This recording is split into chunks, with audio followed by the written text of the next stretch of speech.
मैं बहुजन शक्ति के मंच से ये मैं आज आप सबसे बोल रही हूँ कि हमें अब बड़ा या पावरफुल नेता नहीं चाहिए।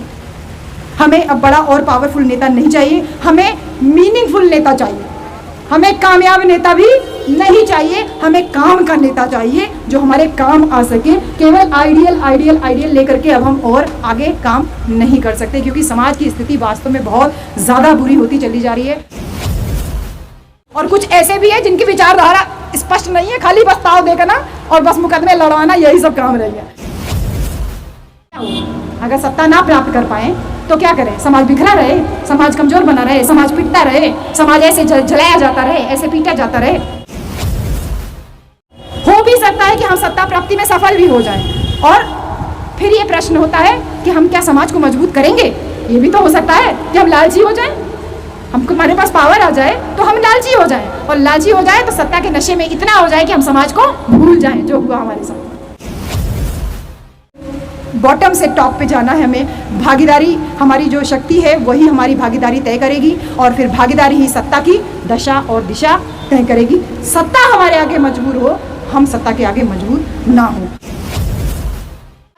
कि अगला चुनाव आए तो भूख के कारण कोई ना बिके, भूख के कारण कोई वोट ना बिके, भूख के कारण कोई व्यक्ति ना बिके।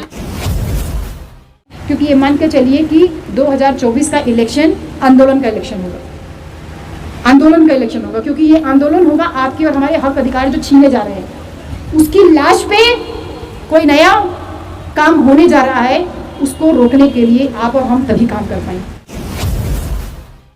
मैंने साहब को नहीं देखा, जो लोग साहब को देखे हैं, जाने हैं, वो अपना अनुभव मुझसे साझा करें। मैंने साहब को पढ़ के जाना है, आपके अनुभवों से जाना है, उस अनुभवों के आधार पे ही मैं काम करने का प्रयास कर रही हूँ। मुझसे कहीं गलती हो जाए तो मुझे हर जगह गाइड जरूर कीजिएगा सदा।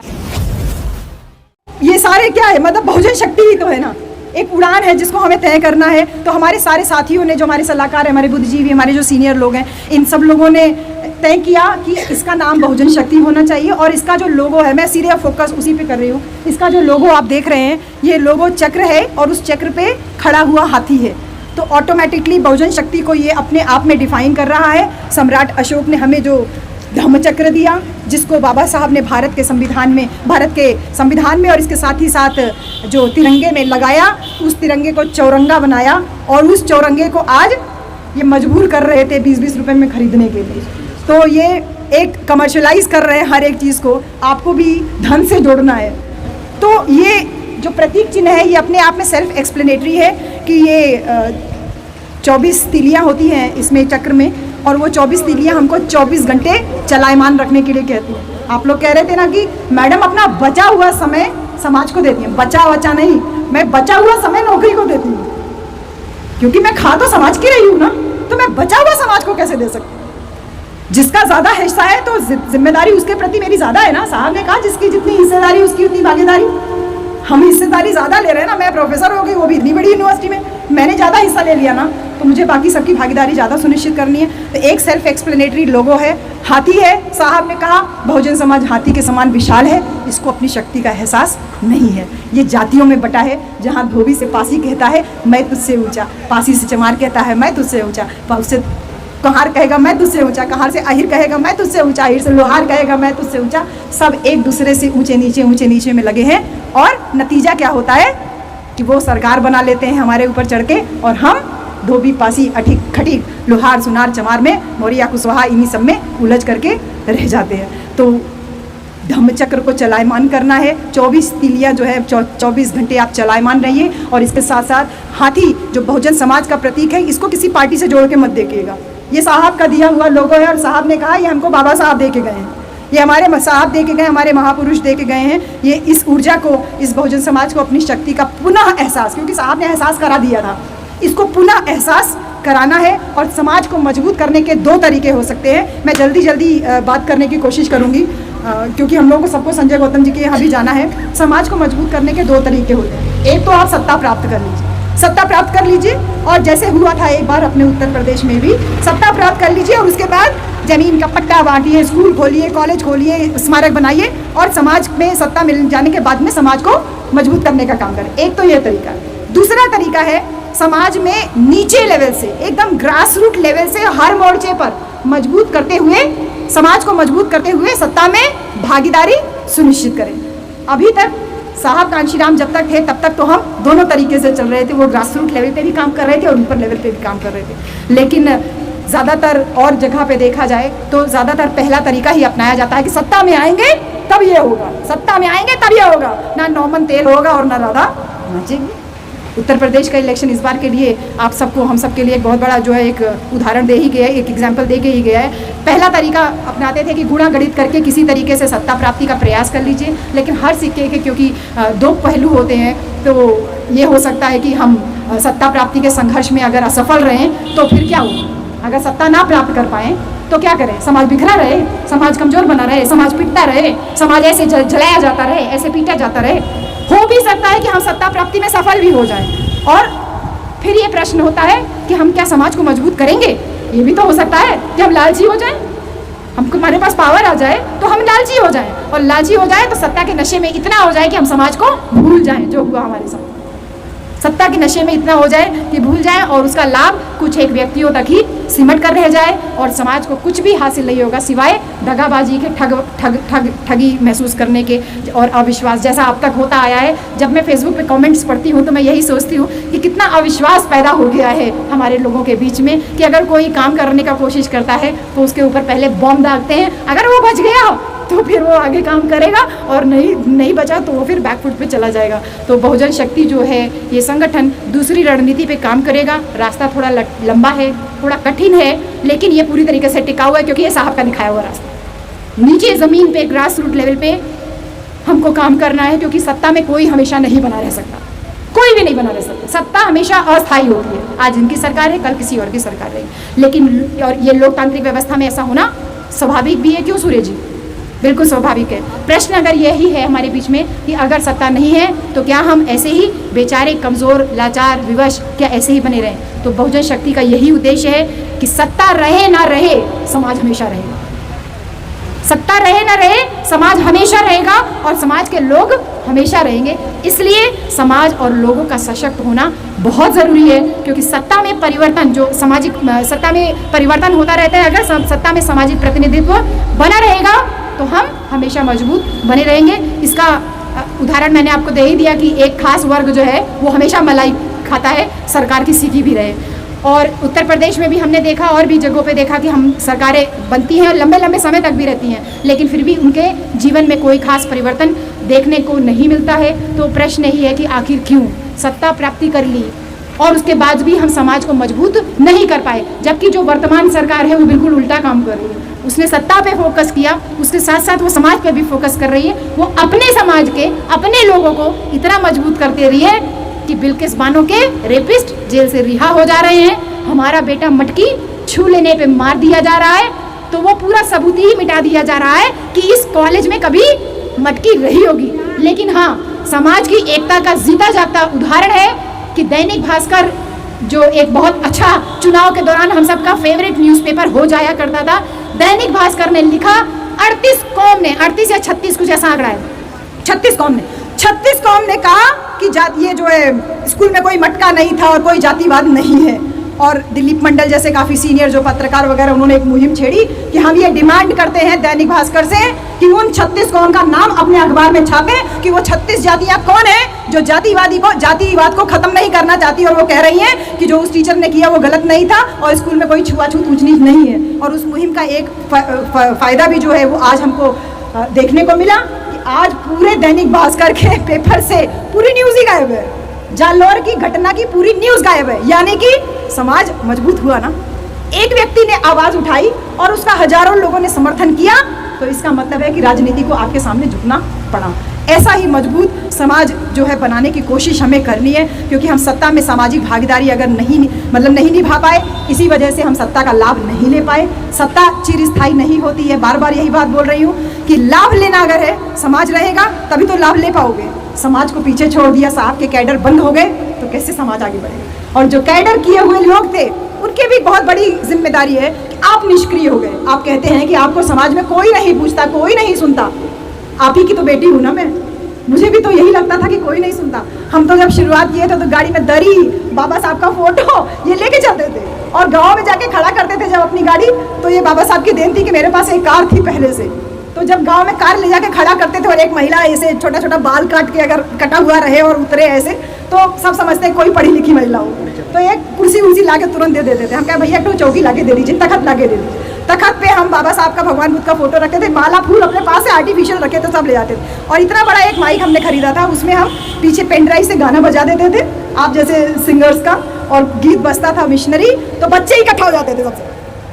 हमने भैया झाड़ू वाड़ू दे दो, थोड़ा साफ कर दे, और दरी निकालते थे, बिछाते थे, गाना बजाया तो सारी चिल्लर पार्टी इकट्ठा, बच्चे इकट्ठा, तो बच्चों की माएँ भी आएंगी कि क्या हो रहा है यहाँ पर। और जब 2 4 6 10 महिलाएं निकलती थी तो हमारा काम हो जाता। सोचिए हमने शुरुआत की 10-15 महिलाओं से, 10-10 15-15 महिलाओं को बैठा के समझाते थे। तो आदमी जो पीछे से सुनते रहते थे, तब वो धीरे धीरे वो भी आते थे। अरे फलेनवा आइलैंड इतना बढ़िया बढ़िया बतियावत रहे, ऐसे बोलते, इतना बढ़िया बढ़िया बतियावत रहे, अरे तूहू को सुने के चाहिए, तूहू के सुने के चाहिए। मैडम जी दोबारा कब यही हूँ? हम कहे दोबारा मैडम जी आई हैं, जरूर आएंगे। मतलब वो इतना क्यूरियोसिटी हो जाती थी कि ये बातें तो हमें किसी ने बताई नहीं। तो छोटे से संघर्ष से काम शुरू करिए। और आज ये हालत है कि मुझे दूर दूर से लोग जो है मुझे बुलाने की या केवल नाम दे देने की ज़रूरत पड़ती है कि भैया हम आपके गांव में आ रहे हैं। आसपास के लोग अपने आप ही संगठित होकर के 10-10 20-20 रुपया चंदा जोड़ के ट्रॉली में औरतें आती हैं अपने आप से।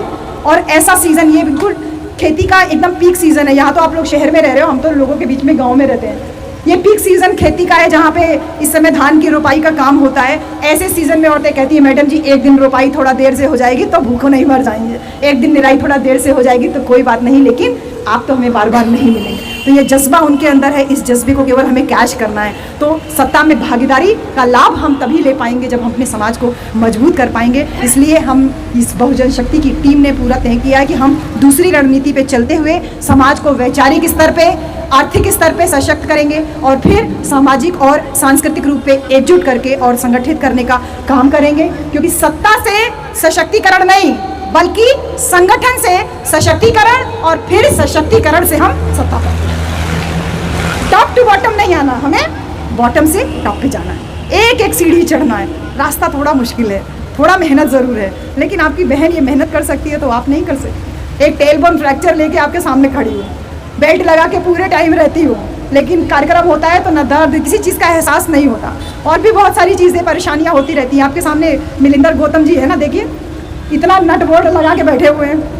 अब मैंने इनको कहा भी नहीं आ पाना। मैं जब इनके पास गई, मैंने कहा भैया कार्यालय उद्घाटन करना है, छोटा सा 100-150 लोगों का कार्यक्रम करना है। इन्होंने छूटते ही बोला मैं ज़रूर आऊँगा। आप भी आए, मैं बहुत शुक्रिया अदा करती हूँ कि आप लोगों की वजह से हम जिंदा हैं यहाँ पर। और हमारे भाई तो पूरे टीम, आप सब लोग तो, बाकी दिल्ली वासी जो पहुँचे हो, बहुत गर्व भी महसूस होता है कि हम अकेले नहीं हैं। तो ये जो बॉटम से टॉप पे जाना है हमें, भागीदारी हमारी जो शक्ति है वही हमारी भागीदारी तय करेगी, और फिर भागीदारी ही सत्ता की दशा और दिशा तय करेगी। सत्ता हमारे आगे मजबूर हो, हम सत्ता के आगे मजबूर ना हो। क्योंकि ये जान लीजिए, पार्टियां और पार्टियों के लोग, आपने देखा होगा अगर वीडियोस देखिए तो ये सब पार्लियामेंट हाउस से बाहर निकलते हैं तो एक दूसरे से गले मिलते हैं, खाते पीते हैं, उठते बैठते हैं, और पार्लियामेंट के अंदर ये सब एक दूसरे के खिलाफ जहर उगलते हैं और उस जहर को खूब जूम कर करके टीवी में दिखाया जाता है और हमारे दिमाग को उसी तरीके से ब्रेन वॉश जो है वो किया जाता है। तो इस बात को समझिए। जैसे उत्तर प्रदेश के विधानसभा चुनाव में एक सवाल बहुत रहा कि लोग चंद रुपयों पे बिक गए, राशन पे बिक गए। नकार नहीं सकते, मिलिंद गौतम जी गवाह हैं इस बात के। मिलिंदर जी ने इतना बढ़िया फॉर्मूला दिया कि 100 करोड़ अगर आपके पास है, अरे आपके पास तो हजारों करोड़ की संपत्ति है। मिलिंदर गौतम जी का फॉर्मूला है कि हजारों करोड़ संपत्ति लेके क्या करोगे, खाते तो दाली रोटी हो ना। उस 1000 करोड़ की संपत्ति 125 करोड़ की जनता है, 1-1 करोड़ अगर एक भाई के पास पहुंच जाएगा तो 30-40 लाख रुपया में अपना मकान बना लेगा, 15-20 लाख रुपए में अपने 2-3 बच्चों की शादी कर लेगा, 8-10 लाख 15 लाख से वो बिजनेस शुरू कर लेगा, 2-4 लाख वो फिक्स भी कर सकता है। कितना सॉलिड प्लान है।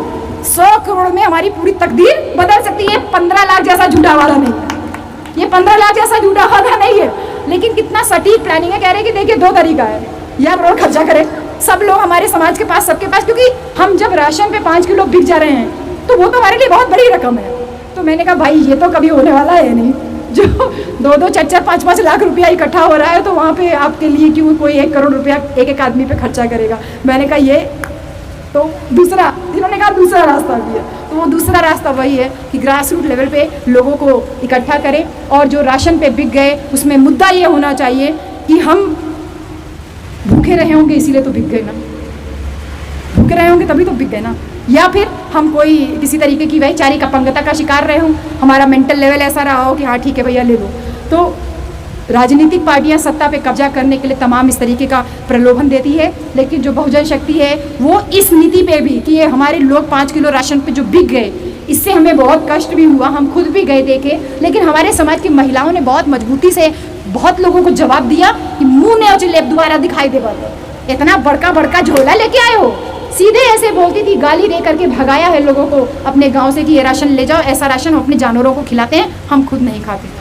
तो वो जो मजबूती है, उस मजबूती को कोई प्लेटफॉर्म तो देना ही था ना। तो बहुजन शक्ति ने जो एक आर्थिक रणनीति बनाई हुई है कि लोगों को छोटा छोटा स्वरोजगार, जैसे हमारे भाई जो आप औरिया से सर चल के आए हैं, इतने बड़े अधिकारी हो करके, एक आप है और एक हमारे बीच में SDM साहब बैठे हुए हैं, आराम से बैठे हैं, दिल्ली के वो इतने बड़े बड़े अधिकारी यहाँ पर मौजूद हैं। और एक गौरव की बात है ना कि बड़ी बड़ी पोस्ट पे रहने के बाद में कोई सामाजिक कार्यक्रम में इस तरीके से शिरकत नहीं करता भी है तो अपना भाव खाएगा, थोड़ी देर बैठेगा और उसके बाद चला जाएगा। तो आप पूरा समय भी दे रहे हो, तो ये आर्थिक रणनीति है। जैसे आप लोगों का जो काम है वो लोगों को थोड़ा सा स्वरोजगार देना, छोटा ही छोटा सही, छोटा बिजनेस, कोई भी बिजनेस शुरू करना और उनको आत्मनिर्भर बनाना इस लेवल तक कि अगला चुनाव आए तो भूख के कारण कोई ना बिके, भूख के कारण कोई वोट ना बिके, भूख के कारण कोई व्यक्ति ना बिके। इसलिए प्लीज़ मैं फिर कहूँगी कि मैं नेता नहीं हूँ, मैं केवल वैचारिक रूप से लोगों को, आप लोगों के माध्यम से लोगों तक ये संदेश पहुँचाना चाह रही हूँ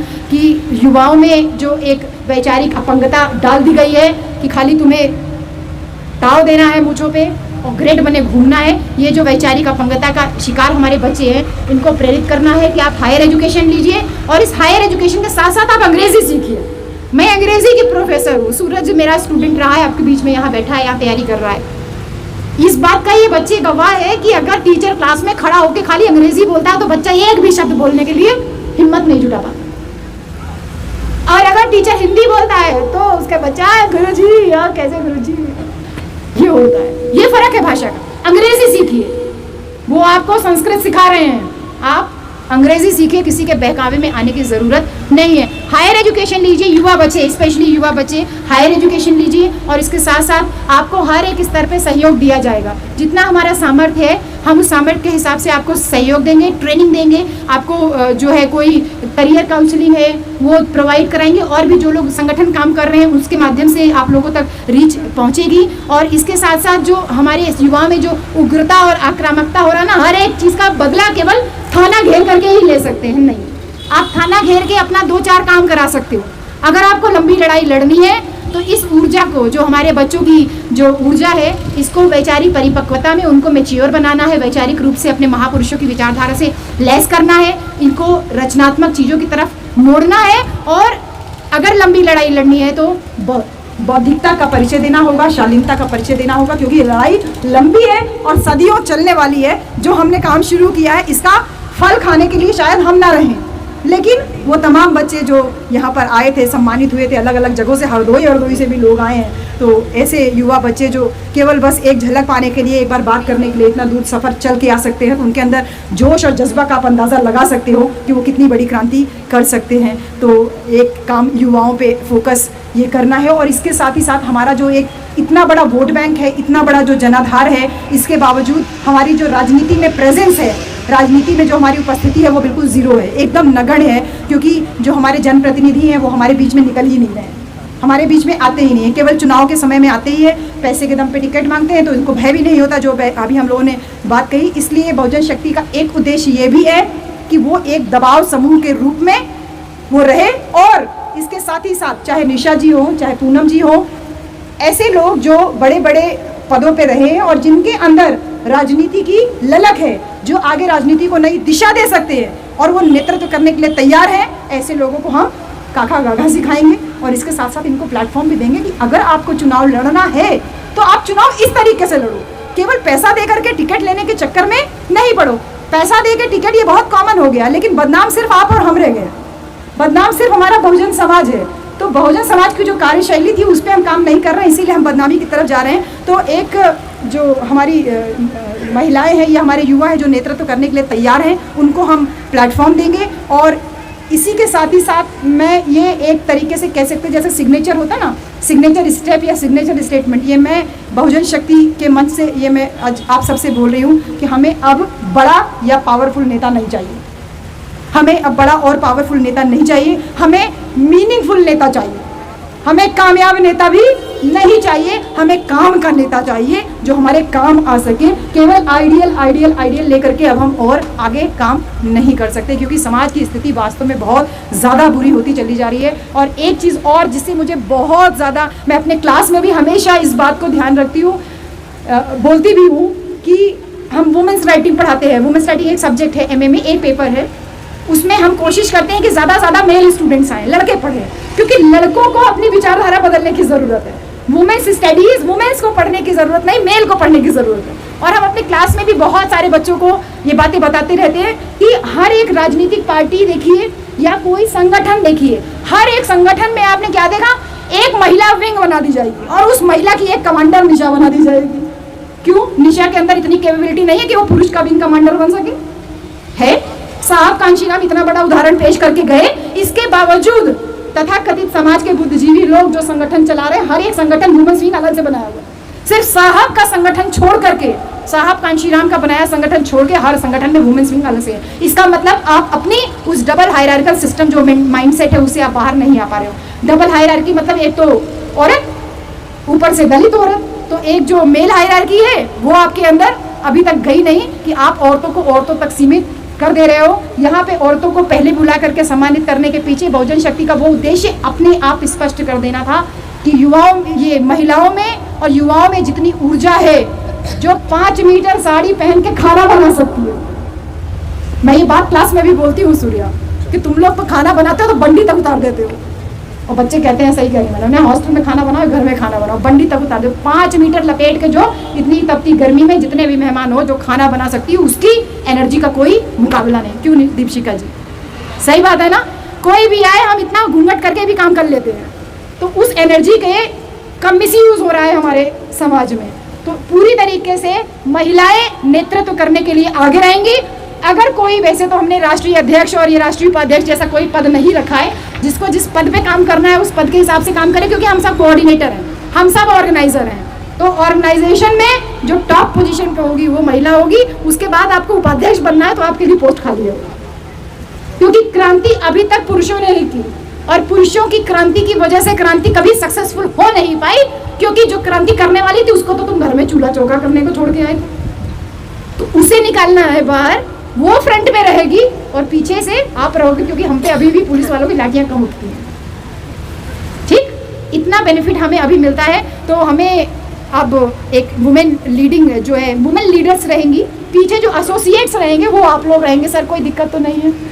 हाँ, तो ये हमें काम करना है, क्योंकि हम जो साहब की विरासत थी उसको हमें संजोए रखना है। मैंने जो स्टेटमेंट दिया कि साहब की विरासत को, बाबा साहब के सपने को संजोए रखना है, और इसलिए अभी वर्तमान में मेरा कोई ऐसा लक्ष्य नहीं है कि हमारी सरकार बननी चाहिए, ये प्रधानमंत्री बनने चाहिए, ये मुख्यमंत्री बनने चाहिए, एकदम ज़ीरो है। इलेक्शन सफिशिएंट था सब कुछ बताने के लिए।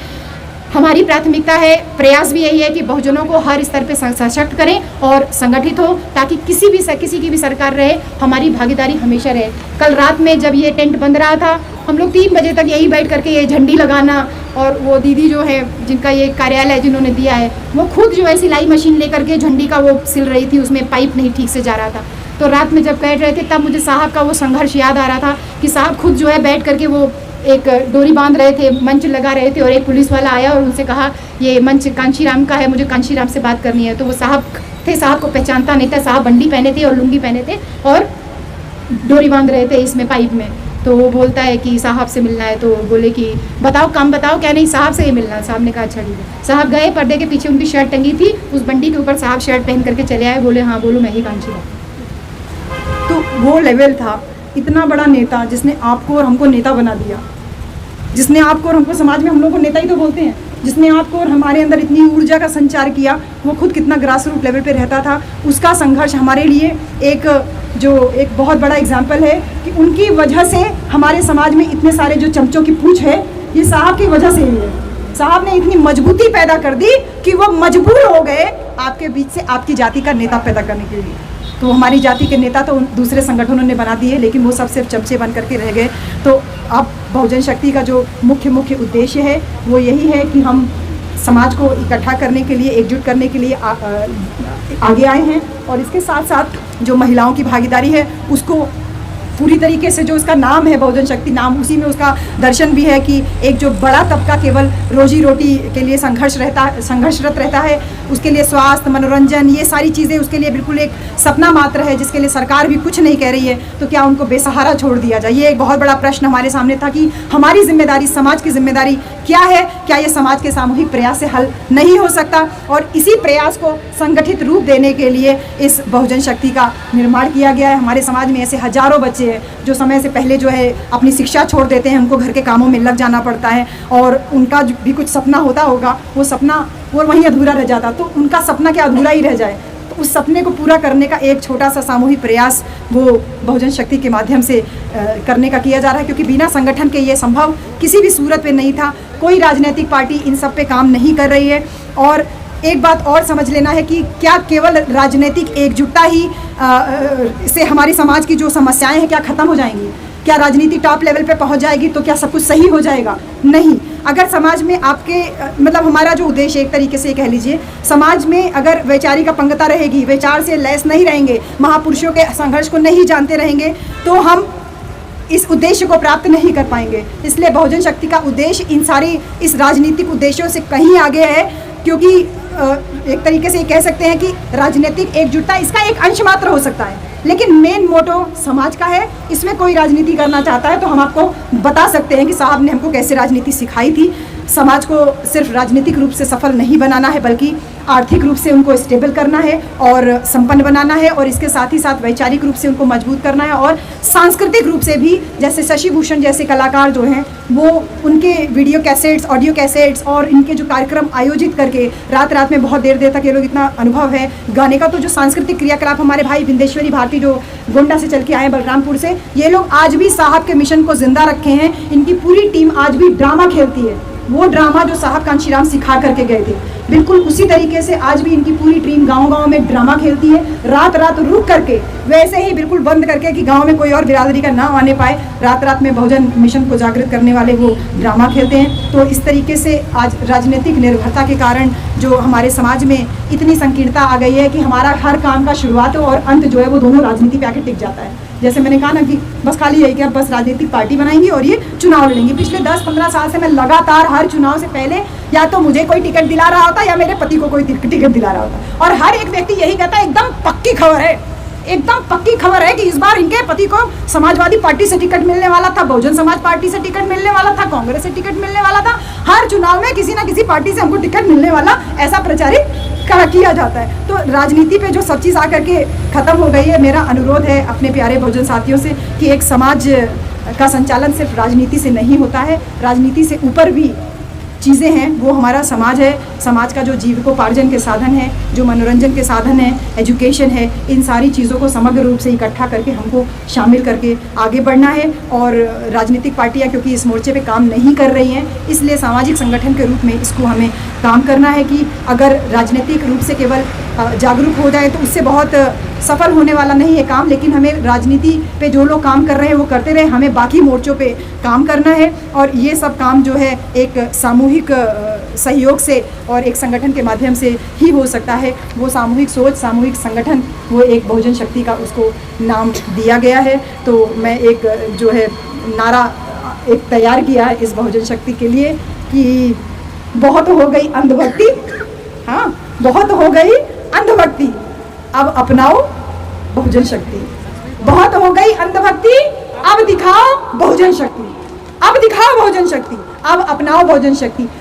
छोड़ो भक्ति, अपनाओ बहुजन शक्ति, छोड़ो भक्ति, दिखाओ बहुजनों की शक्ति। ऐसे छोटे छोटे नारे आप लोग भी बनाइए और बना बना करके इसको समाज के बीच में प्रेरित कीजिए, क्योंकि मान के चलिए कि जो प्लानिंग चल रही है वो एक बहुत खतरनाक प्लानिंग चल रही है। और उस खतरनाक प्लानिंग में अगर हम इधर 1.5-2 साल में समाज के एक तबके को मजबूत नहीं किए, एक तबका मतलब हम एकजुट होकर के जगह जगह जो काम कर रहे हैं, तो जिस एरिया के तबका मतलब कैटेगरी, कम्युनिटी, जाति नहीं है। यहाँ फट से बातों को तोड़ते मरोड़ते हैं। तबका का मतलब एरिया है। तो एरिया वाइज अगर लोगों को संगठित नहीं किए, हमने एक प्लानिंग बनाया था, 2032 का मिशन हम ले करके चल रहे थे।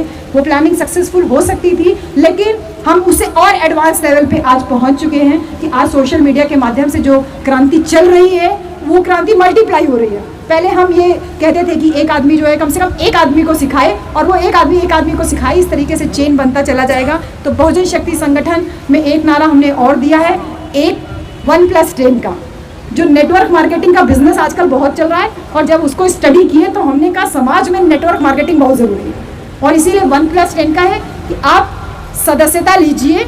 ये सदस्यता, मुझे कोई डेटा बैंक तैयार करने की ज़रूरत नहीं है, मेरे पास वैसे ही गांव-गांव में लोगों तक का डेटा बैंक जो जुड़ के काम करना चाहते हैं, फ़ोन नंबर, मोबाइल नंबर, अपना ईमेल आईडी, तमाम चीज़ें मेरे पास ग्रास रूट लेवल पे है। ये तो समाज का एक बहुत क्रीम है जो यहाँ पर बैठा हुआ है, जो कुर्सी पे ही बैठता है। मैं ना खुद कुर्सी पे बैठती हूँ और ना मेरा समाज क्योंकि कुर्सी पे बैठता है, तो मैं कभी उनके सामने कभी कुर्सी पे बैठने का दावा नहीं। नीचे वो भी बैठते हैं, नीचे मैं भी बैठती हूँ। तो एक क्रीम जो है, तो 1+10 यानी एक व्यक्ति कम से कम 10 आदमी को जोड़े, एक मजबूत शक्ति के रूप में हम निकल के आए। हम समाज के हर व्यक्ति को नहीं जोड़ सकते। जो ज़्यादा कुतर्क करे, तर्क करे तो ठीक है, लेकिन बुद्ध ने कहा जो कुतर्क करे उसको छोड़ दीजिए, आप आगे बढ़िए। कुतर्क से सावधान रहना है। 1+10 का करना है, एक आदमी 10 आदमी को जोड़े और जोड़ करके धीरे धीरे एक बड़ा तबका बनाए। क्योंकि ये मान के चलिए कि 2024 का इलेक्शन आंदोलन का इलेक्शन होगा, आंदोलन का इलेक्शन होगा, क्योंकि ये आंदोलन होगा आपके और हमारे हक अधिकार जो छीने जा रहे हैं। उसकी लाश पे कोई नया काम होने जा रहा है, उसको रोकने के लिए आप और हम तभी काम कर पाएंगे। साल भर का टाइम हम ले करके पूरा प्लानिंग बना करके आपके बीच में आए, इसीलिए ये कार्यक्रम को हमने बहुत लो प्रोफाइल रखा। हम चाहते तो कॉन्स्टिट्यूशन क्लब में कर सकते थे, रामलीला मैदान में कर सकते थे। हमको क्या करना था, थोड़ा लोगों तक प्रचार प्रसार ज़्यादा करना था, थोड़ा पैसा ज़्यादा खर्चा होता, थोड़ा लोगों से मांगना ज़्यादा पड़ता। हम मांग के ही काम चला रहे हैं, हमारी सैलरी तो पूरी समाज के काम में ही चली जाती है, तो हम अपना खर्चा जो है लोगों से मांग के चला लेते हैं कि भैया थोड़ा। ये हमारे भाई बैठे हुए प्रवीण जी आजमगढ़ से आए हैं। 2017 में इनके पिताजी से मेरी मुलाकात हुई। मैनेजर साहब आज अनफॉर्चुनेटली नहीं है, सोनू जी के पिताजी, प्रवीण राज जी के पिताजी नहीं है। वो मैं ये दावा करती हूँ, मेरे बड़े भाई भी यहाँ पर आज आके बैठे हुए हैं, कि मुझ पे अगर मुझे छींक भी आ जाती थी तो मेरे घर वालों को फिक्र नहीं होती थी, लेकिन मेरे वो मैनेजर साहब जो मेरे पिता से बढ़ के थे, वो गाड़ी तुरंत हायर, उनके पास गाड़ी भी नहीं थी, वो तुरंत गाड़ी बुक करके मुझे देखने बनारस पहुँच जाते थे। और उन्हीं की देन थी कि हम इतने लंबे समय से लगातार जितना पूर्वांचल के बेल्ट में सर्वाइव कर पा रहे हैं। उन्होंने कहा कि बच्चे तो पल ही जा रहे हैं जो भी है, लेकिन आपके जैसी बेटी हमको दोबारा नहीं मिलेगी। तो 5-6 साल से लगातार समझ लीजिए कि मेरा पूरा खर्चा एक तरीके, जब गेहूँ चावल जो दे रहा हो तो वो खर्चा ही तो उठा रहा है। उसके अलावा मैं कोई बीड़ी सिगरेट तो पीती नहीं, दारू भी नहीं पीती, तो मेरा कोई खर्चा तो ऐसा है नहीं। तो आज वो तो नहीं है, लेकिन उनके बेटे प्रवीण राज जी हमारे बीच में है, ये मेरा छोटा भाई है। तो ये भी जैसा साहब का, मैनेजर साहब का संघर्ष था, वैसे ही एक संघर्ष का साथी आपके बीच में यहाँ पर हैं। और हाँ, जो अलग अलग जगह से लोग आए हुए हैं, आप सारी लोग ये जितनी भी बातें रिकॉर्ड कर रहे हैं, बात सुन रहे हैं, इन सारी बातों को आपको 10-10 लोगों को बताना है। 10 लोगों का मतलब चौराहे, चट्टी, चौपाल लगाना शुरू करिए, अपनी विचारधारा का प्रचार कीजिए। आपको दूसरी की विचारधारा को नेगेट नहीं करना है। आप नेगेट करोगे, किसी ने बात को तोड़ मरोड़ दिया, कुछ उल्टा सीधा हो गया, आपका काम खत्म हो जाएगा। हमारे सुखदेव बौद्ध जी यहाँ पर आए हुए हैं, यहाँ दिल्ली में बहुत अच्छा काम वो कर रहे हैं, तो उनका एकदम स्पष्ट विचारधारा है। टू द पॉइंट रहिए, अपनी बात करिए, दूसरे को नीचा दिखाने की ज़रूरत बिल्कुल भी नहीं। जो हमारे सबसे मजबूत कप्तान हैं, हमारे भाई सैयद कंबर जफ़र जी, जो हर एक कार्यक्रम में एक मजबूत पिलर के रूप में रहते हैं। चाहे पूर्वांचल का कोई कार्यक्रम हो या किसी और जगह का कार्यक्रम हो, हैदराबाद में मेरा कोई कार्यक्रम होता है तो कंबर भाई कहते कोई जाने के लिए साथ में नहीं है, तो खाली आप 2 चल रहे हो तो मैं शैडो बन के आपके साथ में चलूँगा। तो जब ऐसा दमदार भाई हमारे बीच में हो, सैयद कंबर जफ़र भाई, वो भी आजमगढ़ के हैं लेकिन बेसिकली रहते लखनऊ में हो, आज इतनी दूर से चल करके वो अपनी पूरी टीम के साथ में यहाँ पर आए हैं। और एक चीज़ और मैं भूलूँ ना, यहाँ जितने लोग सब आप मेरे सम्मानित हो। सरदार जी का अनुभव, ये साहब कांशीराम के साथ में काम किए हुए, मेरी इनसे मुलाकात अभी 3-4 दिन की मुलाकात है, और इनसे मुझे ये पता चला कि दिल्ली में जो है सबसे ज़्यादा काम अगर किसी ने किया तो वो आजमगढ़ का एक बंदा था, उनका नाम था बलिहारी बाबू, जो हमारे शांति स्वरूप जी के साथ में ही, वो भी उसी दौरान पे 1-2 दिन के अंतर पे वो हमको छोड़ करके चले गए। तो आपका अनुभव वही साहब कांशीराम के समय का है, साथ का है। बहुजन शक्ति को जितना बेहतर मैं नहीं समझा सकती, उतना बेहतर तो हमारे भाई गजराज जी ये समझा सकते हैं, हमारे सरदार जी पहुँचा सकते हैं, समझा सकते हैं। अंत में एक छोटी सी बात और है कि हमने वेबसाइट भी ले ली है www.बहुजनशक्ति.org। तो फेसबुक के माध्यम से, वेबसाइट के माध्यम से भी हम जुड़े रहेंगे। और हाँ, सदस्यता शुल्क जो आखिरी चीज़ है, सदस्यता शुल्क हमने 200 रुपये नहीं रखा है, 500 रुपये भी नहीं रखा है, 100 रुपये भी नहीं रखा है, 50 रुपये भी नहीं रखा है, 1 रुपया भी नहीं रखा है। साहब ने कहा था 1 वोट 1 नोट, 1 नोट 1 वोट का नारा दिया था साहब। तो अब आज 1 रुपया मैं आपसे मांगती तो आप बोलते कि मैडम ढोंग कर रही हैं, दिखावा कर रही है, नाटक कर रही है। इसलिए मैं आपसे एक नोट मांगूंगी ज़रूर, लेकिन वो 1 नोट 1 रुपये का नहीं होगा, 10 रुपये का होगा। तो बहुत नॉमिनल 10 रुपये का सदस्यता शुल्क रखा गया है। खुशी खुशी संगठन से जुड़िए। संगठन को काम करने का मतलब मुझे राष्ट्रीय अध्यक्ष नहीं बनना है, मैं पहले बता देती हूँ आपको, ठीक। मुझे राष्ट्रीय नहीं बनना है, वो नहीं बनना है। मुझे समाज को एकजुट करना है और उस एकजुट करने में आप एक राष्ट्रीय अध्यक्ष के रूप में काम कर सकते हो। तो ये सदस्यता अभियान 1+10 का चलते रहिए। और एक जो है फॉर्मेलिटी जो अब रह गई है कि वो फीता काट के मैडम के द्वारा इस कार्यक्रम को संपन्न किया जाए, कार्यालय का उद्घाटन किया जाए।